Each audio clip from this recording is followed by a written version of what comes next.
Okay, I'm sorry. Hello, welcome back to my channel. Okay, I literally look like a disaster right now. So today, I bet I'm I'm in Boston, so I haven't vlogged really because I've just been doing schoolwork and hanging out in Boston. But like not on the streets, like I've just been here. Moral of the story, I thought I would do an actual video today. My top 10 TV shows of all time. Number 1 is not a Netflix TV show. It's a show called Scam. It's like your average teen romance slash drama, but it is actually in Norwegian, so you gotta listen to the subtitles, but it's okay. Really, really, really, really, really good. It's my favorite TV show of all time. And season 1 is like, but like once you get into it, so good. My favorite character is probably Mira, just because I identify with her a lot, and she's just so perfect. She's so sweet. But I really like Isak too. Look at this shirt I got from Hot Topic. I hate living in Boston because I'm in the cities and the window's open, so I always hear things outside and think I'm about to die, but it's literally just people in the city. Number 2, my number 2 show is Stranger Things, and obviously you've heard of this one. It is Stranger Things. I was really, really obsessed with this show for a really long time, but it's still one of my favorites, even if I'm not obsessed with it. And I'm really excited to see season 4. My favorite character is probably gotta be Max, just because I identify with her a lot. As you can see, I like characters who I can identify with. Just like with her family issues and her beliefs, and like she's just so powerful and I love her. But I also really like Steve, who's also one of my favorite characters. It's like a group of kids and their parents and their older siblings, and like some strange things start going down, and like obviously monsters, so they have to figure it out. It's like a mystery. So number 3, this isn't in any particular order, it's just shows that I like. Number 3 is The Umbrella Academy. When I first watched the show, I was in love with it. Basically, the premise of Umbrella Academy is there's this group of kids, and they're born with superpowers under like these unnatural circumstances, and this doctor guy like adopts them all and raises them to learn how to take care of their superpowers. And then like 20 years later he dies and they all return home and some shit goes down. I think it's a really good show. My favorite character is probably Klaus, but in season 2 I really did like Allison's character development. I think she's super powerful and awesome. The next show that I like is probably going to be Miraculous Ladybug. And I know what you're thinking. That is a kid's show, but once you watch it, you understand. The whole name of the show is Miraculous Tales of Ladybug and Cat Noir.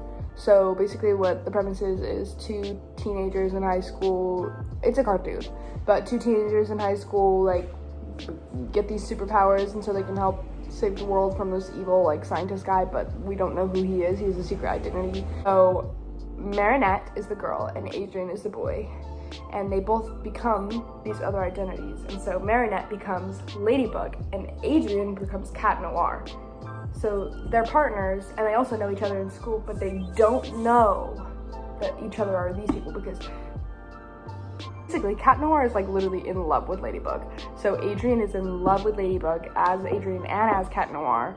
And so when he's Cat Noir, he gets like all sassy and like flirts with her.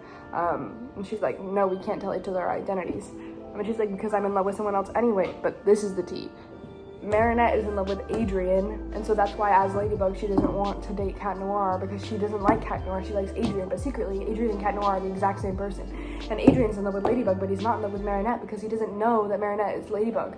And since they won't tell each other their identities, they just can't be in love. Show number 5 that I really like is American Horror Story. You've probably heard of this one. It's really, really good. Every season is different, but it's the same cast in every season, which is really awesome because you get to see the actors like full potential. And yeah. My favorite season personally is the first season, Murder House. It's an OG. It's really good. It's like spooky, but not too spooky, but like spooky. And my favorite character is probably Tate. I just like toxic men. Next show is gotta be, Euphoria. You've probably heard of this one too, especially if you're part of Gen Z or you're on TikTok. Euphoria, great show. An episode about every single person in like a friend group, and like you learn about their mental illnesses and family issues, and basically you learn about what being a teenager is actually like in a more heightened circumstances, but you get the point. It's really good. I would recommend watching this 10 out of 10. The next show that I like is Doctor Who, and I started watching the show when I was literally like 10 years old. And I watched it in 4th and 5th grade because everyone back then used to be obsessed with it. And I really liked it, but I only got a few seasons in. And so my sophomore year of high school, I was really depressed. And so I was like, maybe I should try watching Doctor Who again, because I used to like that. And so then I binge watched like 7 seasons in a month. One critique I have for Doctor Who is I like that they change up the characters so much, but every time they change up the main characters, it makes me like it a little less because I'm not attached to them, you know what I mean? My favorite Doctor is the 10th Doctor. Yes. Oh my god, I'm gonna cry.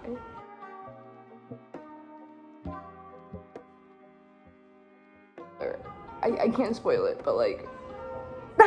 The next show is Jane the Virgin, and you've probably heard of this one if you have Netflix because it has always been popular. It's about a girl. She gets accidentally artificially inseminated and gets pregnant even though she's never had sex. So she has a baby and she's never had sex. And she has all this romance, and it's like based after like a telenovela. So funny. It's hilarious. So much drama. Like, I'm on the edge of my seat every time I watched it, and I was hooked. And I watched all of it, and I bawled my eyes out at the end. The last show that I would like to recommend, Anne with an E. This show, it's really slow, which is the issue, but once you like have finished it all, like it's so heartfelt. Like, you just love, and you have such an attachment to all the characters, and it's such an OG. Like, it just captures Anne perfectly. Like, Amy Beth, she is such a good Anne. She is meant to be her. It's based off of the book series Anne of Green Gables, about this like old couple who, well, they're not a couple. It's about like this brother and sister who have grown old together, and they want to adopt a boy to help with their farm, but then they accidentally adopt a girl, and they are gonna send her back, but then they're like, oh my god, we love her, so then they keep her. It's very sad. It's a very sad show. And also they didn't let it finish. They stopped it after 3 seasons because they suck. That's it for this video. I hope you enjoyed it. If you want to see more videos like this, let me know. I read a lot of books. I watch a lot of movies. I don't do anything with my life except for watch TV. Make sure to subscribe to my channel to see more fucking shit like this. So, bye.